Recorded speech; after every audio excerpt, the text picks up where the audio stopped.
अस्सलाम वालेकुम accounting students, उम्मीद करता हूँ आप सब खैरियत से होंगे। आज की इस वीडियो में मैं एक्सप्लेन करूंगा errors not affecting trial balance.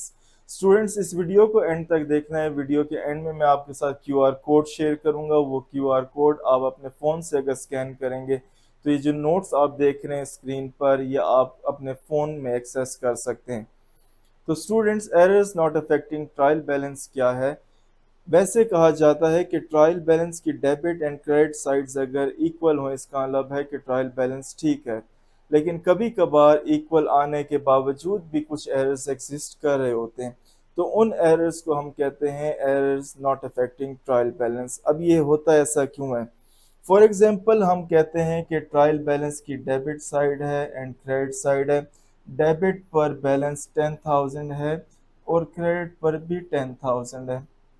अब अगर एक ट्रांजैक्शन है that cash sales of 1000 is not recorded in accounts, तो इसकी डबल एंट्री क्या बनती है? If it is not recorded, वैसे डबल एंट्री है क्रेडिट सेल्स डेबिट कैश।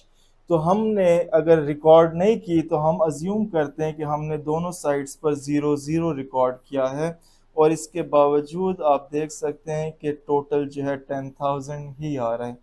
तो जितने भी इस तरह के एरर्स हैं जिनकी वजह से डेबिट एंड क्रेडिट इक्वल आता है, तो उनको हम कहते हैं errors not affecting trial balance. अब ये कौन से हैं? अब सबसे पहले हमारे पास है error of omission. This occurs when a transaction is completely left out of the accounting records. मतलब अगर आपने ट्रांजैक्शन को बिल्कुल रिकॉर्ड ही नहीं किया तो उसको हम एरर ऑफ ओमिशन कहते हैं। एक चीज़ का ख्याल रखिएगा, if a transaction is recorded in one account but omitted from another account, तो उसको एरर ऑफ ओमिशन नहीं कहते। बच्चे वर्ड ओमिटेड पढ़कर जो है इमीडिएटली समझते हैं कि एरर ऑफ ओमिशन है। अगर वो कंप्लीटली मतलब नाइदर वो डेबिट साइड पर रिकॉर्ड हुई है नॉर वो क्रेडिट साइड पर रिकॉर्ड हुई है, वो एरर ऑफ ओमिशन होती है। यहाँ पर हमारे पास ट्रांजैक्शन है, company purchases office furniture for 2000 by cheque. अब इसको हम जितने भी एरर्स हैं हम थ्री स्टेप अप्रोच से इसको सॉल्व करेंगे। पहले स्टेप पर आप क्या करेंगे कि आपने जो भी करेक्ट डबल एंट्री बनती है वो रिकॉर्ड करनी है। सेकंड स्टेज पे आपने रिकॉर्ड करना है कौन सी इसने इनकरेक्ट क्या रिकॉर्ड किया है, और थर्ड स्टेज पे हमने उसको करेक्ट करना है, उसकी करेक्शन क्या। अब इसकी क्या डबल एंट्री बनती है? ऑफिस फर्नीचर बाय की है, एसेट इंक्रीज हो रहा है और दूसरा एसेट डिक्रीज हो रहा है, तो debit office furniture 2000 and credit हमारा हो जाएगा बैंक 2000। इसने किया क्या कि इसने कहीं पर भी रिकॉर्ड ही नहीं की है ट्रांजैक्शन, तो हम अज्यूम करते हैं इसने गलती किया कि इसने डेबिट ऑफिस फर्नीचर में ज़ीरो लिखा और क्रेडिट बैंक में इसने ज़ीरो लिखा होगा। अब हम इसको करेक्ट कैसे करेंगे? मतलब कि ये गलती का जो इम्पैक्ट है ये ख़त्म होके और करेक्टली हम रिकॉर्ड करें, तो थर्ड स्टेज पे हम सी लिखते हैं। सी इज करेक्शन। इसकी करेक्शन क्या है कि डेबिट साइड पर आपने अगर ज़ीरो लिखा हुआ है तो डेबिट साइड पर आपको 2000 लिखना था, आप 2000 लिख लें। और क्रेडिट साइड पर बैंक में आपने कुछ भी नहीं लिखा तो आप बैंक में भी 2000 लिख लें। तो ये करेक्शन है, और आंसर में आपसे ये करेक्शन रिक्वायर्ड होती है। नेक्स्ट हमारे पास स्टूडेंट्स आ जाता है एरर ऑफ ओरिजिनल एंट्री। ये तब अकर करती है जब इनकरेक्ट अमाउंट हम इनिशियली रिकॉर्ड करें both debit and credit side पर। सेम इनकरेक्ट अमाउंट दोनों साइड्स पर हम जब रिकॉर्ड करते हैं उसको एरर ऑफ ओरिजिनल एंट्री कहते हैं। अब for example, a company purchases goods by cheque for 1200 but mistakenly records it as 1000। आपने गुड्स परचेज किए चेक से, परचेजेस इंक्रीज हुई और चेक आपका डिक्रीज हुआ, मतलब बैंक डिक्रीज हुआ। पहला स्टेप है कि आपने करेक्टली रिकॉर्ड करनी है डबल एंट्री। जब आप परचेजेस करते हैं तो डेबिट परचेज हो जाएगा 1200 की आपने खरीदी थी, और क्रेडिट पर आपका बैंक आ जाएगा, मतलब आपने 1200 पे किए थे। आपने गलती से क्या किया? आपने गलती से डेबिट परचेज को आपने 1000 रिकॉर्ड कर दिया, और अज्यूम ये किया जाता है कि बैंक में भी आपने 1000 रिकॉर्ड कर दिया होगा। अब स्टूडेंट्स हम करेक्शन इसकी कैसे करेंगे? देखें, रिकॉर्ड हमने परचेजेस में 1200 करना चाहिए था, रिकॉर्ड हमने 1000 किया, तो हम क्या करेंगे? 200 से अंडरस्टेटेड है ये, तो हम डेबिट पर परचेज लिखकर 200 लिख देंगे और क्रेडिट में बैंक को हम भी 200 एक्स्ट्रा लिख देंगे। अब रीज़न क्या है कि हमने इसके इक्वलेंट लेकर आना था, 1000 लिखा था तो अब 200 और लिखेंगे तो बराबर हो जाएगा। अब इसी तरह इसमें अगर आप देखें तो हमने अंडरस्टेटेड थी हमारी अमाउंट, अब अगर हम ओवर स्टेट कर दें तब इसको कैसे रिकॉर्ड करेंगे? यहाँ पर company purchases goods by cheque, फिर परचेजेस किए, बाय चेक किए और 1200 प्राइस थी, लेकिन गलती से 1400 लिख दिया। अब कैसे करेंगे? डेबिट आपका जो है, डेबिट आपका परचेज होना चाहिए विच इज 1200, क्रेडिट आपका बैंक होना चाहिए, बी लिख रहा हूं 1200। आपने गलती से क्या किया? आपने डेबिट आपने परचेज में 1400 लिख दिया और क्रेडिट आपने बैंक में भी 1400 लिख दिया। अब स्टूडेंट्स यहाँ पर ये ओवर स्टेटेड है जो हमने अमाउंट रिकॉर्ड की है। अब अकाउंटिंग का रूल क्या कहता है? अगर हमने ठीक करनी है, माइनस करना है, तो माइनस करने के लिए हम ऑपोजिट साइड पे जो एक्स्ट्रा अमाउंट है वो रिकॉर्ड करेंगे। मतलब पी के जो एक्स्ट्रा 200 हैं वो क्रेडिट साइड पर परचेज 200 आ जाएगा, क्योंकि हम कट कर रहे हैं ऑपोजिट साइड पर लिखकर। और यहाँ का जो बैंक है वो हमारा करेक्शन है, ये debit bank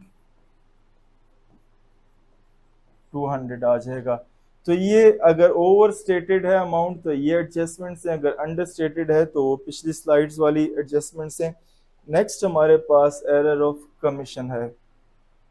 error of commission समझाने से पहले स्टूडेंट्स मैं आपको एरर ऑफ प्रिंसिपल समझाऊंगा। एरर ऑफ प्रिंसिपल क्या है? प्रिंसिपल रूल्स हैं, आपने रूल्स के बिल्कुल अगेंस्ट गए। मतलब रूल्स कहते हैं, प्रिंसिपल्स कहते हैं कि एसेट डिफरेंट है और एक्सपेंसेस डिफरेंट है, ऑल्दो दोनों चीज़ें डेबिट साइड पर आती हैं।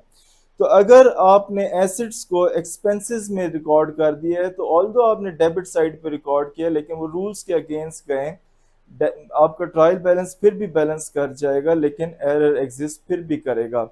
सो एरर ऑफ प्रिंसिपल क्या है कि एसेट्स को अगर आपने एक्सपेंसेस में रिकॉर्ड किया या वाइस वर्सा, या कैपिटल को आपने लाइबिलिटी में कर दिया या लाइबिलिटी को इनकम में, क्योंकि ये तीनों चीजें क्रेडिट पर रिकॉर्ड होती हैं। अब यहाँ पर company buys a delivery van for 10,000 using cash but records it as motor vehicle expense. आपने डिलीवरी वैन बाय की कैश पे करके, लेकिन उसको एज एन एक्सपेंस रिकॉर्ड किया। करेक्ट इसकी डबल एंट्री बनती क्या है? डेबिट डिलीवरी व्हीकल 10,000 और कैश पे किया तो क्रेडिट कैश 10,000। आपने गलती से क्या रिकॉर्ड किया?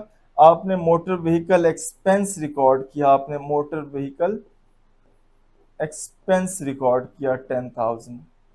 और अज्यूम ये किया जाता है कैश की कोई बात नहीं कर रहे तो कैश उसने करेक्टली रिकॉर्ड किया होगा। अब स्टूडेंट्स कैश तो यहाँ पर करेक्टली रिकॉर्डेड है तो हमें कैश को फिर रिकॉर्ड करने की जरूरत नहीं है। गलती यहाँ पर आ रही है, इन दो से रिलेटेड है। हमें रिकॉर्ड ये करना चाहिए था, गलती से ये कर दिया, तो हम करेक्शन में क्या करेंगे? जो चीज रिकॉर्ड करनी चाहिए थी वही रिकॉर्ड कर देंगे। मतलब डेबिट डिलीवरी व्हीकल 10,000। और अब इसको कट करने के लिए अगेन वही अकाउंटिंग रूल अप्लाई होगा कि अगर इसको रिमूव करना है तो हम ऑपोजिट साइड पे वैल्यू लिख देंगे तो माइनस हो जाएगी, तो इसको हम क्रेडिट कर देंगे, क्रेडिट मोटर व्हीकल एक्सपेंस 10,000। सो ये हमारे पास एरर ऑफ प्रिंसिपल है। अब वापस हम जाते हैं एरर ऑफ कमीशन पे। अब एरर ऑफ कमीशन में स्टूडेंट्स क्या होता है कि क्लास सेम रहती है लेकिन अकाउंट डिफरेंट रहता है। फॉर एग्जांपल हमारे पास हम कहते हैं कि रेंट भी एक्सपेंस है और रिपेयर्स भी एक्सपेंस है। अगर रेंट एक्सपेंस में रिपेयर्स में रिकॉर्ड कर दूं तो रेंट के एक्सपेंसेस अंडरस्टेटेड हो जाएंगे लेकिन ओवरऑल एक्सपेंसेस तो हमारे सेम रहेंगे।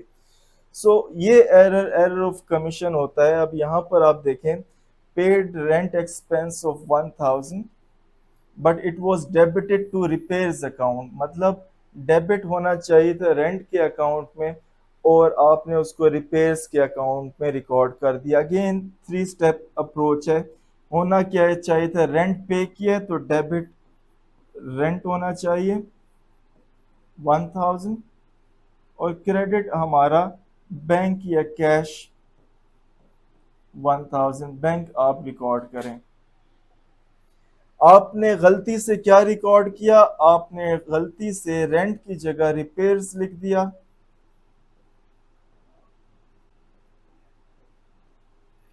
और बैंक आपने ठीक रिकॉर्ड किया होगा। अब आप इसको ठीक कैसे, मतलब सी करेक्शन कैसे करेंगे, तो आपको देखें बैंक को कुछ भी नहीं करना, बैंक आपका करेक्टली रिकॉर्डेड है। मसला यहां पर आया, आपको डेबिट पर रेंट रिकॉर्ड करना चाहिए था तो डेबिट पर मैं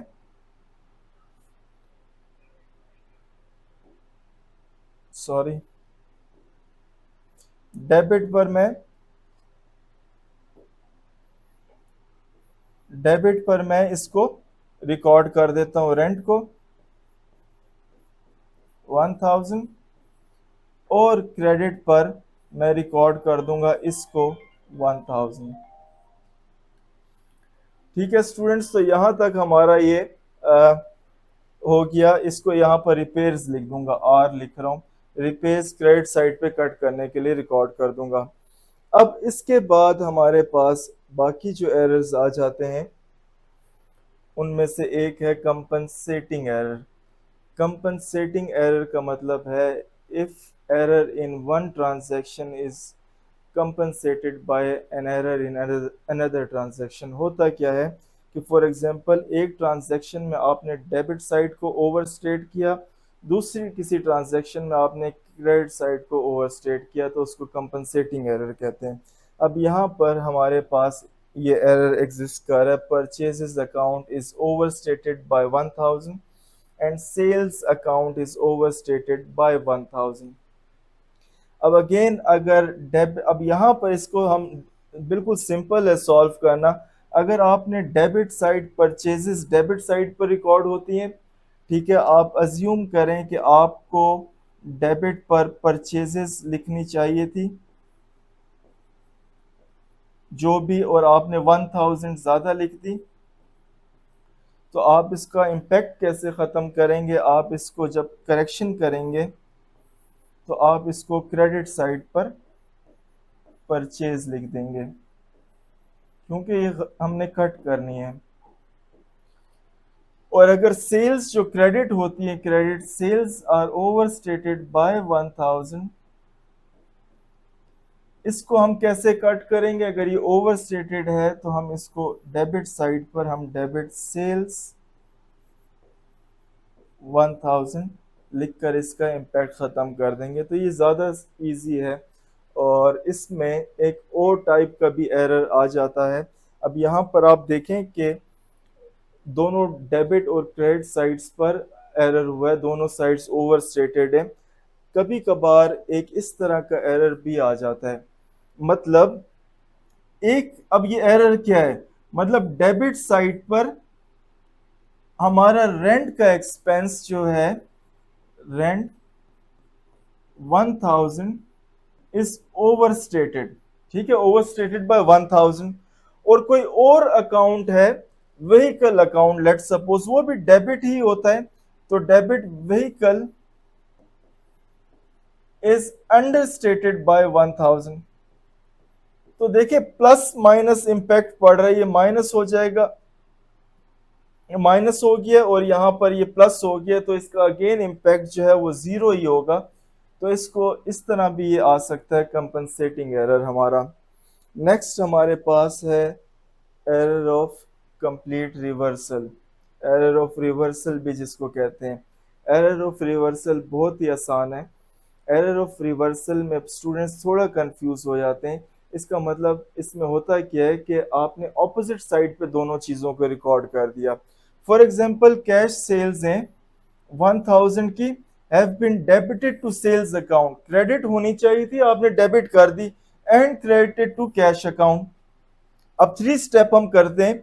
होना क्या चाहिए था, कैश सेल्स डेबिट कैश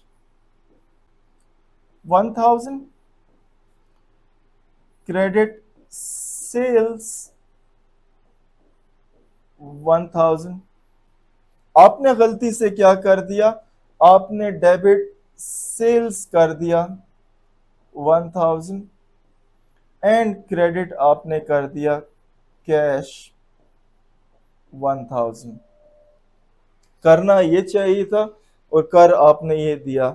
अब हम थर्ड स्टेप में जब करेक्शन करेंगे तो कैसे इसको करेक्ट करेंगे। तो स्टूडेंट्स हमें डेबिट पर कैश लिखना चाहिए था, तो मैं डेबिट पर कैश लिख देता हूं।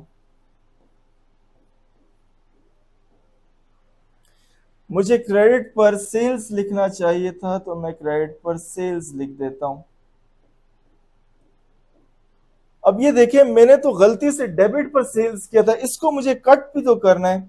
अब कट करने के लिए हम अगेन अकाउंटिंग में कहते हैं कि ऑपोजिट साइड पे रिकॉर्ड करें। तो इसको मैं कट करने के लिए भी क्रेडिट कर दूंगा। एक बार उसको करेक्टली रिकॉर्ड करने के लिए क्रेडिट पे करूंगा और एक बार कट करने के लिए जो चीज मैंने डेबिट पे रिकॉर्ड किया है, क्रेडिट सेल्स 1000 और यहां पर डेबिट। इसी तरह इसको कट करने के लिए भी मैं डेबिट कैश 1000 लिख दूंगा।